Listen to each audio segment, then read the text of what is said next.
Morning, everyone. We don't have a sound system, so I'm going to speak a little louder. Thank you for coming out today.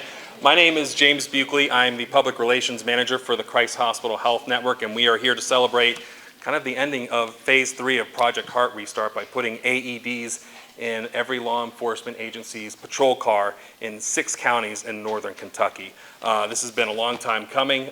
We started in Hamilton County with the Hamilton County Sheriff's Office, expanded to other departments in Hamilton County, and the next step was going across the river to supply a number of law enforcement agencies, almost 40 in total, to put these AEDs into the hands of first responders.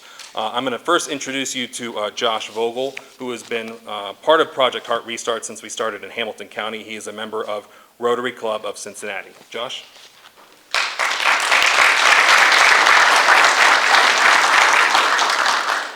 Good morning. I want to thank everybody for coming today. Today is an exciting day for our community. It's truly been amazing to see this project continues to move quickly and how passionate our donors and our committee members are to this project. After only a year and a half of working on this project, we've placed almost 400 AEDs and raised over $750,000. We started this project for our Phase 1 press conference on July 31st, 2023, and our goal was to raise 130 AEDs for the Hamilton County Sheriff's Office. Within 3 weeks of that press conference, due to donors with the Christ Hospital, all 5 major healthcare networks of Hamilton County, and also the Hamilton County Commissioner's Office, we were able to raise $260,000 within those 3 weeks. Quickly, we realized there was a need for this in our community and realized what we wanted to do next. So as we were thinking about that and getting those AEDs in, we delivered those units in November of 2023, and we kicked off Phase 2 and started talking with the Hamilton County Sheriff's Office, Police Association rather, and started to find out what their need was. By April of 2024, we delivered 50 units, and then in December of this year, we'll deliver the other 50 and make Hamilton County the first heart-ready county, at least in Ohio. And as we started to wrap up Phase 2, we wanted to bring this effort to more counties, and we decided to bring it over into northern Kentucky. And so now Ian Addington with the Florence Rotary Club will tell you about where we've been with Phase 3 and where we're heading.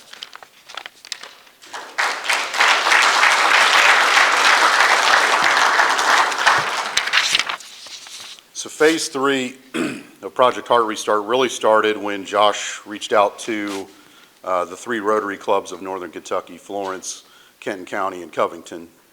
And in the Florence Club anyway, I was looking for a project that we could do for my, I had just taken over as president, and the Rotary District gives you a grant, so I looked for something that we could pursue that with.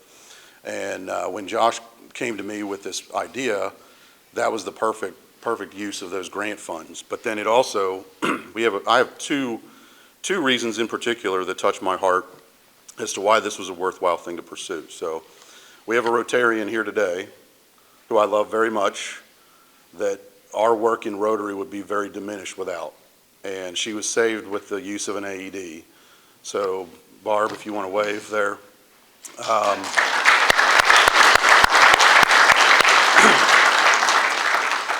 And then another one, and I was grateful to have met these folks as part of this Project Heart Restart effort, but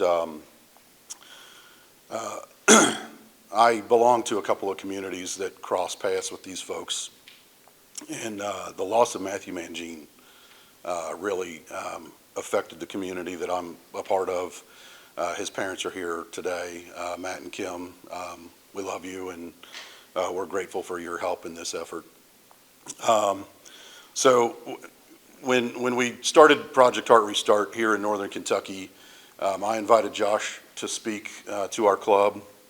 I made sure that Gary Moore, Judge Executive, was there. I made sure that Julie Abishon, Mayor of Florence, was there. Chief Mallory was there.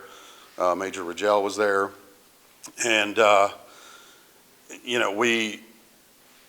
we wanted, I think they kind of came to this meeting with some skepticism about what we were doing and what we were trying to do, like the dollars involved and stuff like that. And, I think after Josh told the story, they all were on board. Everybody, jumped in with both feet on this one. And within 48 hours, we were on the phone with Garen Colvin of St. Elizabeth Hospital. As a banker, I can tell you getting the CEO on the phone anytime is almost impossible. So he was already familiar with the project, had been briefed on it, I think, by Judge Moore. And we were off to the races. And every time we had a conference call, Kyle would tell us that they had found more money for us. So here we are today, and I'd like to really offer some thanks to the Christ Hospital, to St. Elizabeth, Avive Solutions, the Matthew Mangine Jr. One Shot Foundation, the Covington Scottish Rite Foundation, the Rotary Clubs of Cincinnati, Kenton County, Covington, Falmouth, and my home club of Florence, as well as the Rotary District 6740 and my district governor, Zandy Stewart. And thank you also to all of our future and past sponsors for helping this day happen. So thank you.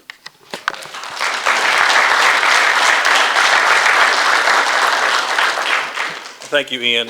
One of the people who really started and founded Project Heart Restart before it shifted into putting AEDs into cruisers and police officers' vehicles was Mark Johnson with the Christ Hospital Health Network, is here to talk about the history and what this means to giving people a chance at survival who suffer cardiac arrest. Mark?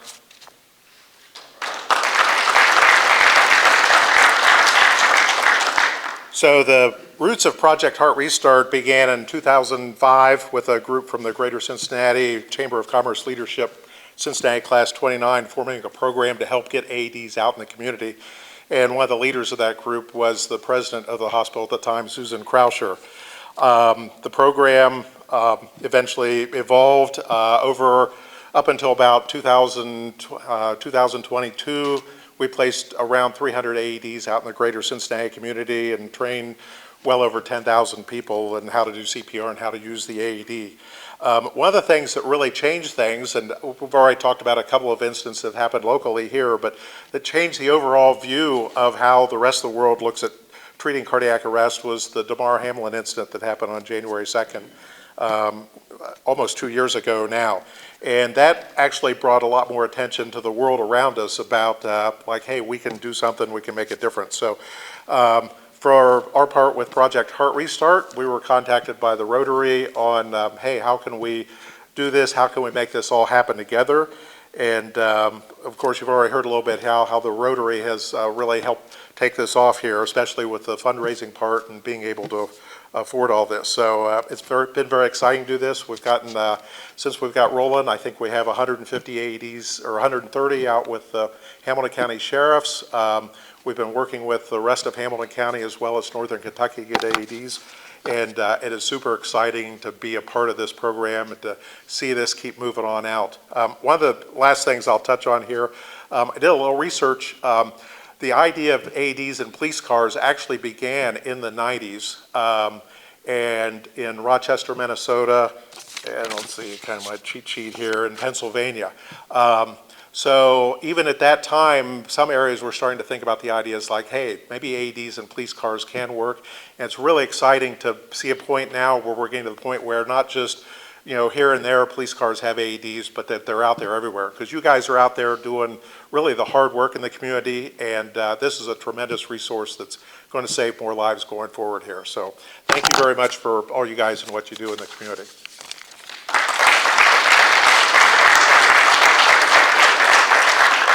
As I mentioned before, we will be equipping almost 40 different law enforcement agencies across 6 different northern Kentucky counties. One of them, the Boone County Sheriff's Office, and I'd like to introduce Major Philip Ridgel from the Boone County Sheriff's Office to talk about what it'll mean for his men and women to have this in their patrol cars.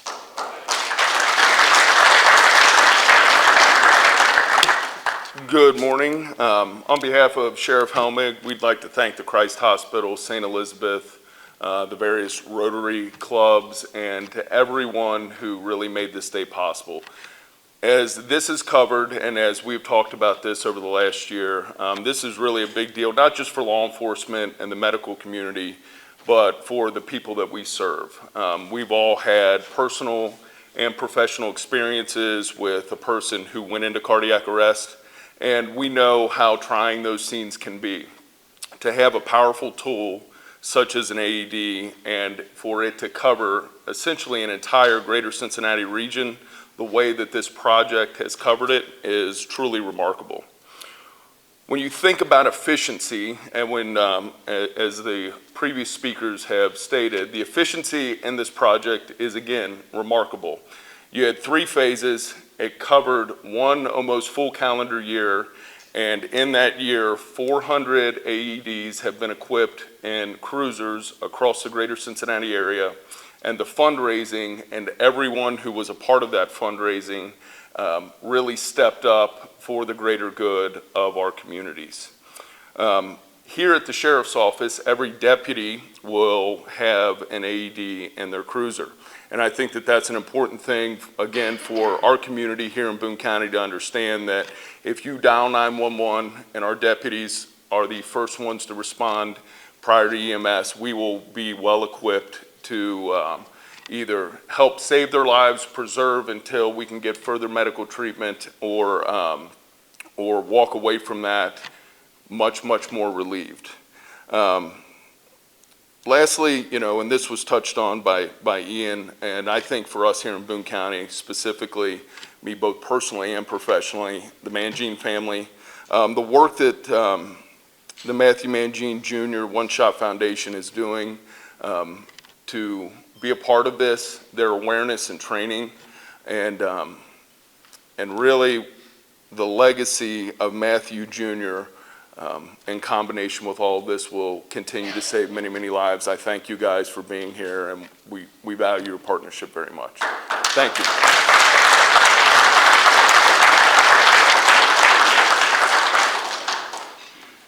Up next, obviously, when the AEDs are deployed, these patients will have to be headed to a hospital or to seek more medical attention. To speak more on that and what it means after these AEDs are deployed is Dr. Travis Huffman. He's a cardiologist with St. Elizabeth Healthcare. Dr. Huffman?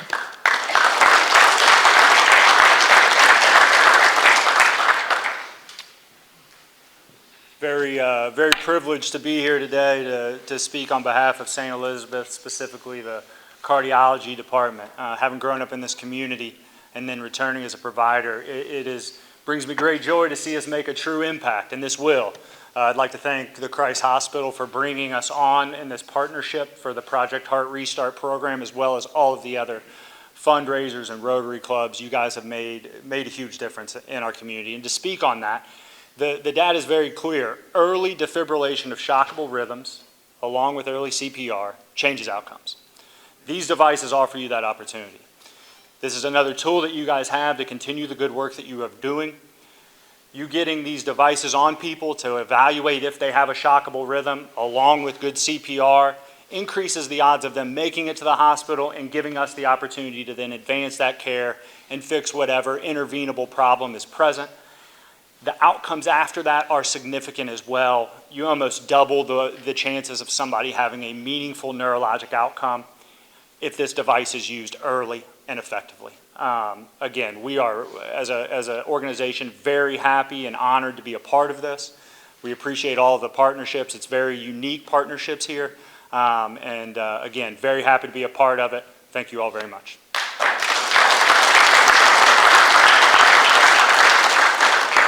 Finally, our last speaker, we couldn't have done Phase 3 without a Vive. They've been essential. I know they were working late last night putting everything together, including the tags and making sure each department has their allocated AEDs. I want to introduce Clay Thomas with the Vive, who will walk us through these AEDs and chat more about where to pick these up afterwards. Thanks, Clay. Well, good morning. My name is Clay Thomas. I'm the local Avive rep here in Kentucky, and on behalf of all of Avive, I just want to say thank you for this opportunity. Like a lot of people in this room, I've been personally touched by cardiac arrest. I lost my friend Wes during a basketball game when he was 16 years old. So like we all know, cardiac arrest doesn't discriminate, and like so many people have already talked about, AEDs are an essential tool. Nationally, survival for cardiac arrest is only about 10%. and you lose about 10% of your chance of survival every minute that goes by without care.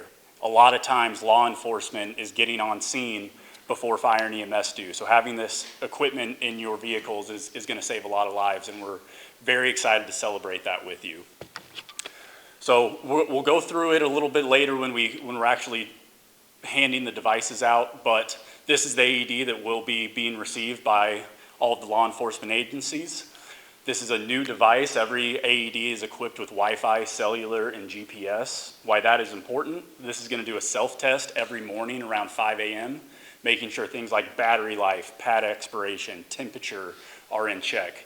And we're going to have everyone set up to where they're able to get notifications if there's ever any problems with any devices so that they're ready to save a life.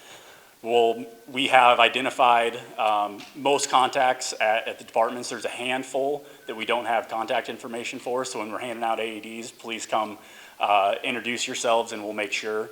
We're going to take pictures after this. These are specific devices. We have them labeled for which agency they're going to. So when you're picking devices up for pictures, please set them back down and we will make sure that we get you the proper AEDs. My colleague Tyler is in the back of the room. He is with our customer support team, and he's going to schedule more in-depth onboarding with each department. But again, we're just so honored to be a part of this amazing program and are excited to play a small part in many lives saved in Northern Kentucky. Thank you.